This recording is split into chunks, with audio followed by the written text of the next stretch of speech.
Welcome to One Big Idea. I'm Rob McIntyre. I'm the president of Worldwide Children's Fund and Sunday Line Communications.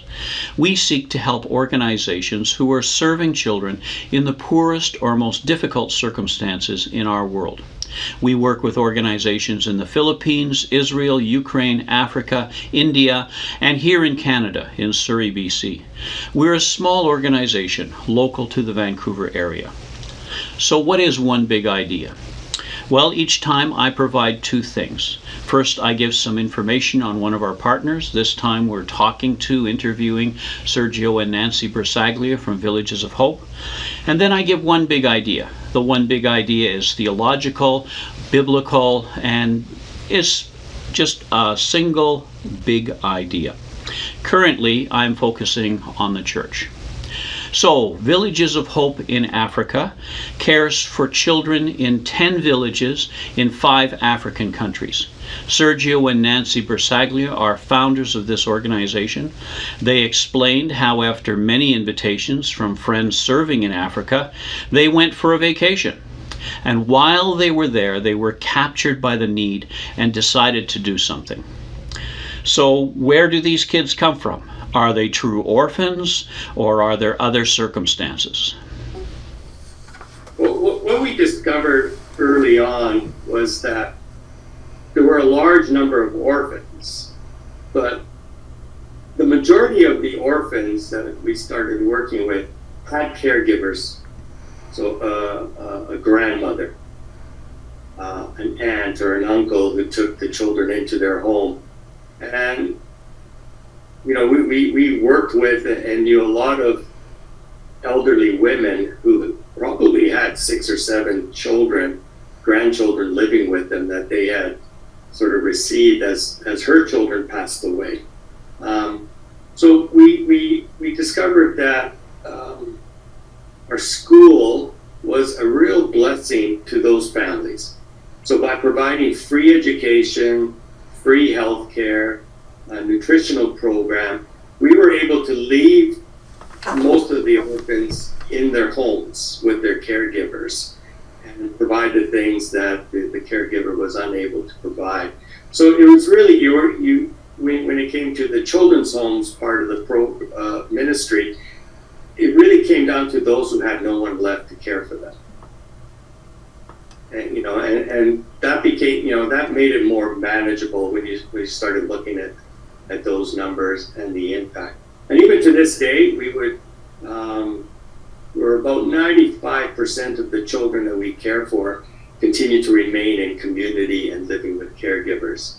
The demand for children's homes has actually gone down. It's become more difficult with the governments and their policies of admitting children into children's homes.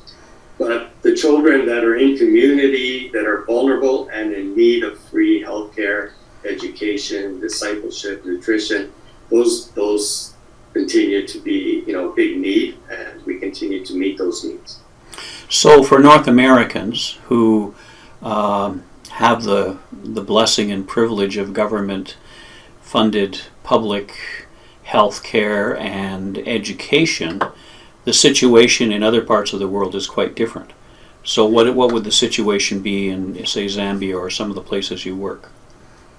The situation in the places where we work is that there's virtually no government assistance along the lines of free education can happen in some of the young grades, but only to the point, because there's still expectations of you bring your own school supplies, you pay for your uniform, you pay for the tests. And certainly as you get into the older grades, free education, pretty hard to come by. Free healthcare, certainly not. Certainly in the areas where the centers are located, those 10 centers are intentionally located in areas of high density, areas of the lower poverty in the spectrum, where otherwise there would not be options. And so basically, I think it's very safe to say that the kids that are coming to VOH centers, the vast majority would not be getting an education, certainly not past those early grades. The statistics of kids that are able to actually go on into the grade 8 and beyond, very, very small, even smaller for girls than boys. It just wouldn't be happening. kids simply don't get the care they need in terms of their physical well-being. And to be very clear, it's not because those giving them a place to sleep don't care or don't want to help them. It's about capacity. It's a simple case of not having the financial capacity to provide those things. So what we find is, in addition to the really practical physical benefits of the education, it's a tremendous witness. Mm-hmm. So now these communities with tens of thousands of people know the Village of Hope as a place that actually cares about them. It's not some mystery behind a wall. It's people that come to us and we go to them, and we care and we help. And that's Jesus' love in action in their lives.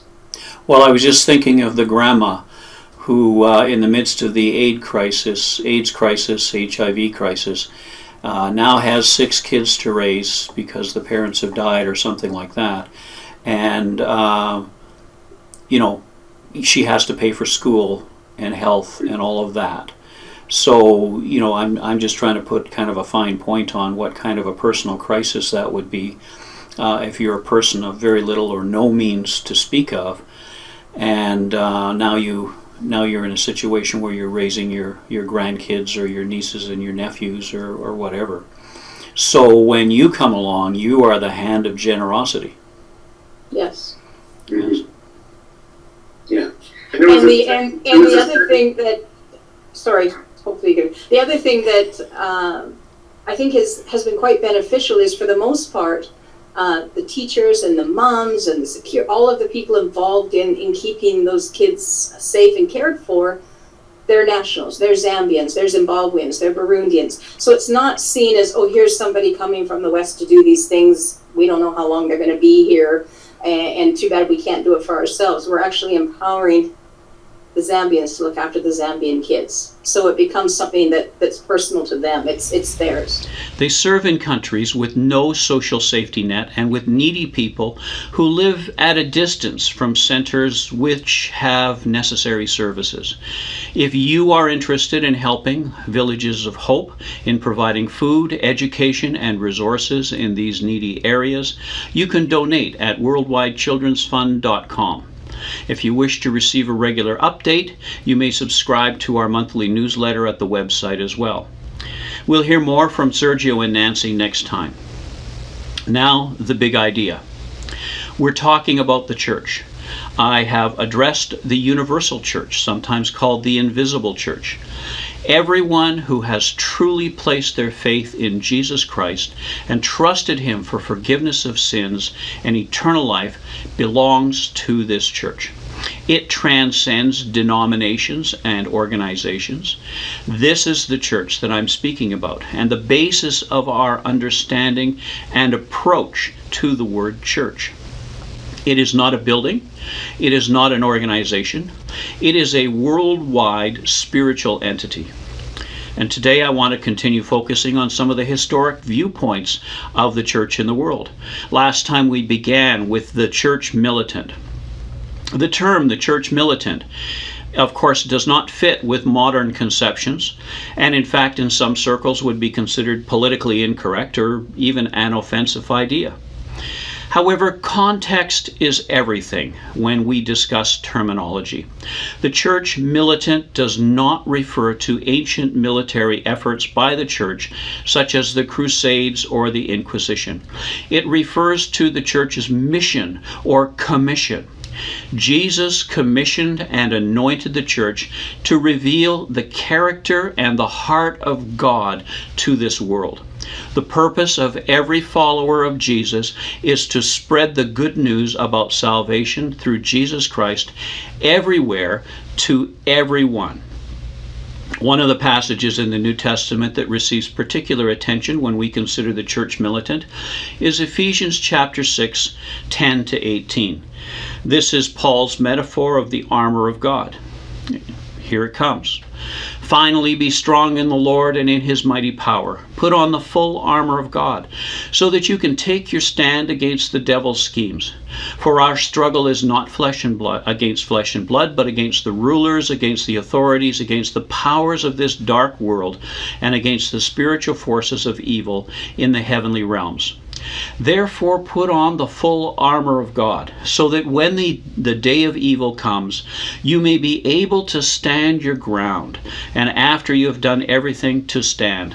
Stand firm then, with the belt of truth buckled around your waist, with the breastplate of righteousness in place, and with your feet fitted with the readiness that comes from the gospel of peace.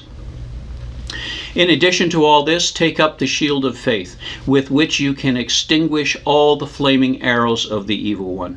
Take the helmet of salvation and the sword of the Spirit, which is the word of God, and pray in the Spirit on all occasions with all kinds of prayers and requests. With this in mind, be alert and always keep on praying for God's people. This is often conceived as an address to individual Christians.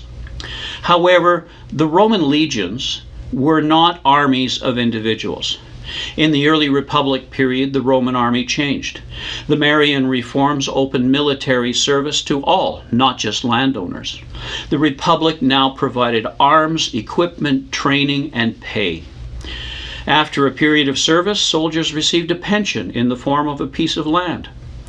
People who had no standing could now earn standing in Roman society through military service.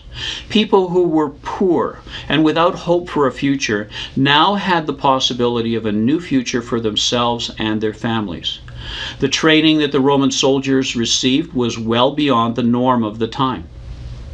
Not only were they trained in the skills of combat, but they were trained in strategy. Everyone received the same training.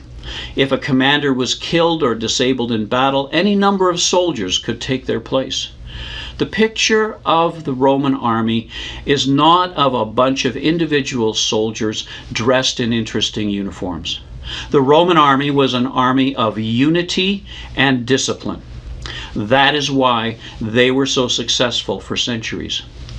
They were loyal to the death to their generals, because the generals were the ones who administered pensions at retirement and compensation to families in the case of death. Their service meant that they were no longer foreigners and strangers, but citizens in the full sense of the word. Paul spent a lot of time with Roman soldiers. He was rescued from death at least twice by them and guarded by a whole variety of soldiers for years. I expect that they had lots of conversations about life. He chose this as an illustration because it was an everyday experience in the first century world. People regularly saw the Roman legions and interacted with soldiers. It was an easily understandable illustration for the people he was addressing. It is not by chance that Paul chose the Roman soldier, the Roman legions, as a metaphor for the church. The picture he draws for us is one of disciplined unity. The challenge he gives to the church is that in our obedience to the commission of Jesus, we should act in disciplined unity. Remember who you are. Remember who you belong to. Glorify God with your life. God bless you.